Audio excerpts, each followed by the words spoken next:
Government in other ones ni kitengo fulani ya watu kulinda wengine. If I can put it in Swahili language.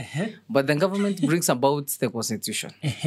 Kurudisha nyuma kidogo. 2010 tulikuja tukakuwa na katiba ambayo ilibadilisha from what we were using before to what we are using right now. Whereby the devolution of government. Devolution of government inamaanisha kutakuwa na yani kuna serikali kuu na kuna serikali ya county. Kuna serikali ndogo ambayo ni ya county. And the national government and the county government respectively. That is what we mean by that. Kwa hiyo katika nchi yetu hii ya Kenya kuna kuwa na serikali mara mbili. Si mara mbili aswa. Yani kuna serikali kuu kuna serikali ndogo.